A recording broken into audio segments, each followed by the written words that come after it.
Arrange marriage કરવા કે love marriage? હું તો એમ કહું કે મેરેજ જ શું કામ કરવા જોઈએ? સાંજે 5 વાગે ઓફિસમાં ભરપૂર કામ હોય ત્યારે ફોન આવશે કે હું બનાવું. હવે આપણે થોડા અંતર્યામી છીએ કે ફ્રીજમાં આમ જોઈને ખબર પડી જાય કે આ વસ્તુ છે, આ બનાવી નાખ્યું.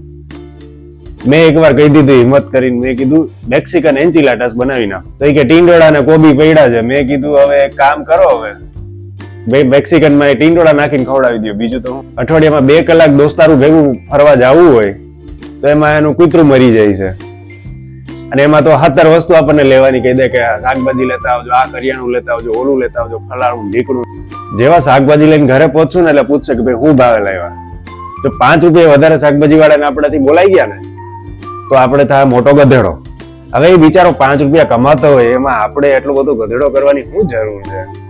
હે, એક તો તમારા જેવા બૈરાઓ ત્યાં જઈને બિચારાને માન ઘર હાલતું હોય, અમારા જેવા પુરુષો 5 રૂપિયા વધારે આપી દે તો બિચારાને ફી ભરાઈ જાય છોકરાની.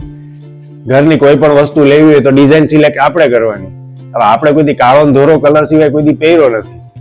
હવે એમાં ફૂલડા વાળી ડિઝાઇન આપણે શું સિલેક્ટ કરીને કહીશું? એમાં દરારથી કરવી પડે કે ભાઈ કે આ ડિઝાઇન, એમાં આપણે કહી દઈએ કે ભાઈ આ ડિઝાઇન સારી છે. એમ કે ભાઈ તમને શું ખબર પડે આ ડિઝાઇન સારી છે? એટલે આ તો પૂછ્યું જ હું કામ? જો તમને આવા અનુભવો થયા હોય તો કમેન્ટમાં જણાવજો અને પબ્લિકને શેર કરી દેજો.